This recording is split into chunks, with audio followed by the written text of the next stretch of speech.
مرد باید قله باشد، رو به خورشید، ابر در کف، برف در دوش، چشمه در دل، ریشه در خاک تحمل، همچو شهپیر زمین ایستاده باشد.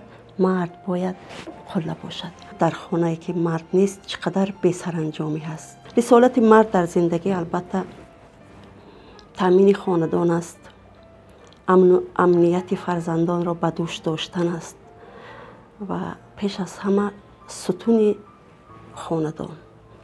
به مرد فکر میکنم خانه‌ای که مرد ندارد پای بر جا نیست.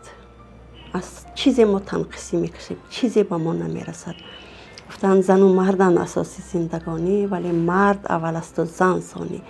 و اول بودن مرد هم همین است که مرد در زندگی باید خاندان خود را تامین کند، فرزندان خود را به پای رساند و همه شکست و ریخت خاندان من فکر میکنم به دوش مردان باید باشد. زن تنها به مرد تکیه میکند. مردها ستونهای زندگی اند. مردها پشت و پناه مادران، فرزندان هم در زندگی اند. روند جهانی معاصر مادران را وادار می سازد که در تربیه فرزند به خصوص پسران خود از دیروزه دیده عاقل‌تر، داناتر، هوشیارتر باشیم.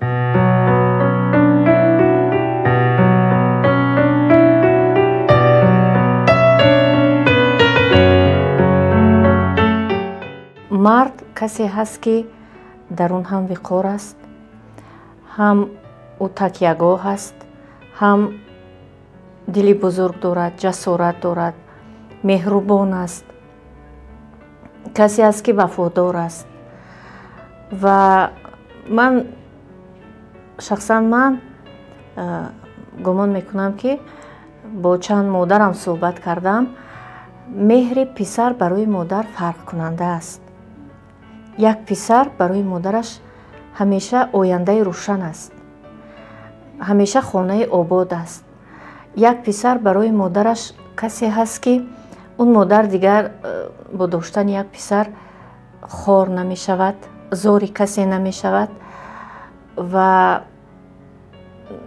فرزند البته برای مادر چیزی از همه عزیز است، ولی مهر دختر از پسر برای مادر فرق می کند. و در نوبت خود هم مردها، پسران نسبت به مادر، به خواهر دلسوزتر هستند. در برابر مادران، در برابر بانوی خانه، مرد هم رسالت اولینش تربیه درستی فرزند است. چون که مادران به هر حال رحمدلند، می توانند که در تربیه فرزند یک کمی سهلانگاری کنند، به اشتباه راه دهند، اما نگاه مرد، دستان و بازوان با جسارت مرد اگر در تربیه به خصوص پسران خاندان، عائله کتف به کتف مادر باشد، تربیت دیگرگونه می شود و از این گونه عائله ها جوان پسران تولید شده به وایه می رسند که واقعا هم مردان حقیقی اند. در همه گیرودارهای روزگار می توان به آنها تکیه کرد.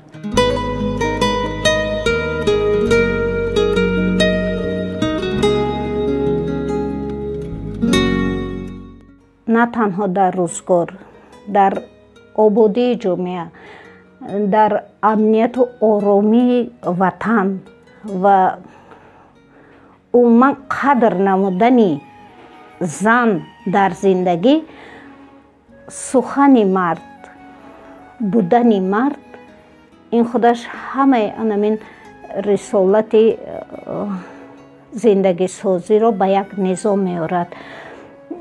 و امروز ما وقتی که مرد میگویم از نظر خوب عادتهای ملی خود گیریم، اگر شرقیانه گیریم، وقتی ما مرد میگویم این علاقه پدر است.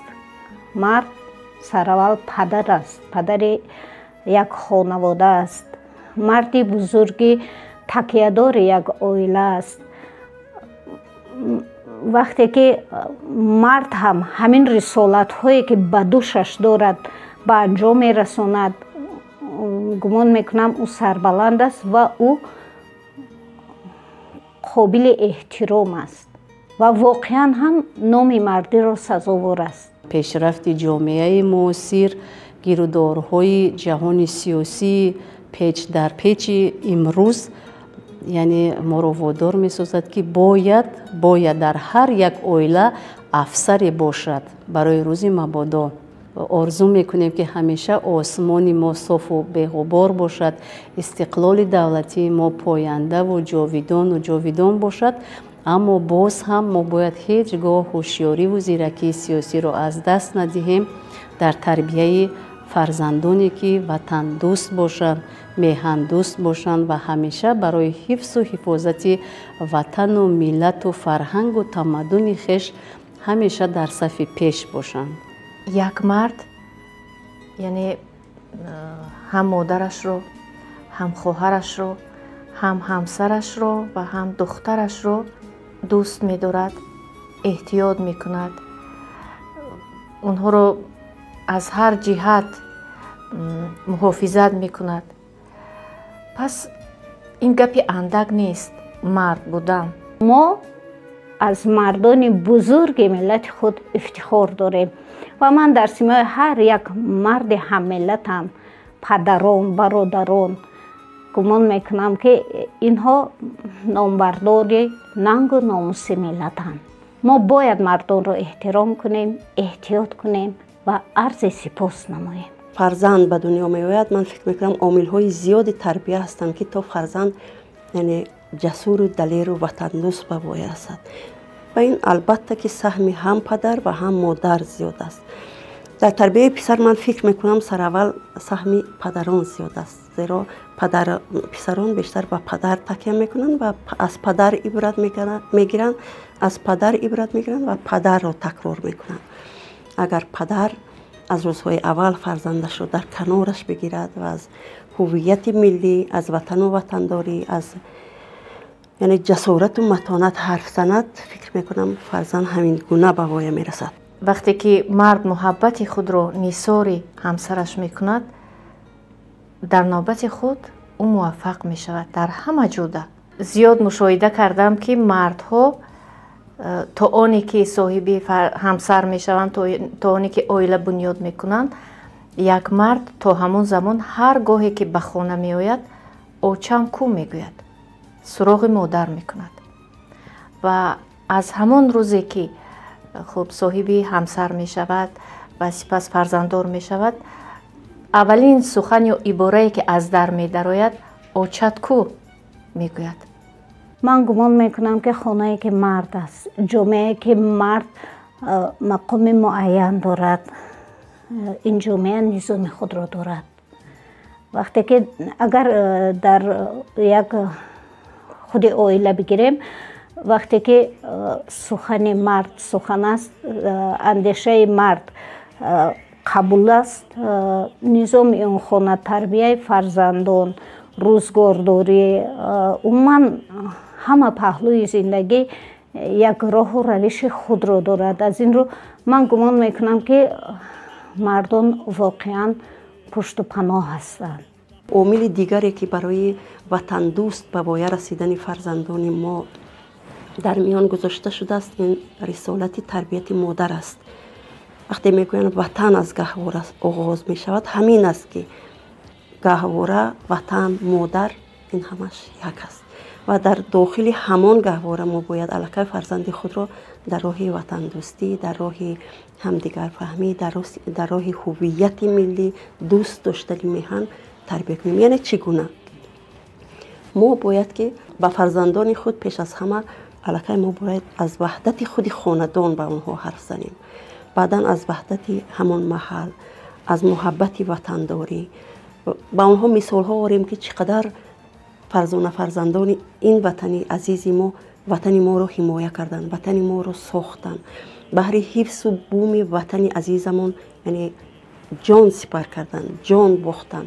گمان میکنم در حس هم فرزندانم، در وجود آنها هم احساس وطن دوستی мардонагӣ, шуҷоат пайдо мешавад. Ва имрӯз гумон мекунам ки ана ҳамин рисола дар оилаҳо то андозае пайдо шудааст аллакай. Зеро бисёр вақт мебинем ки фарзандони мо, писарбачаҳои мо, ҷавонмардони мо бо ихтиёри худ, бо хоҳиши худ имрӯз ба хизмати ҳарбӣ мераванд.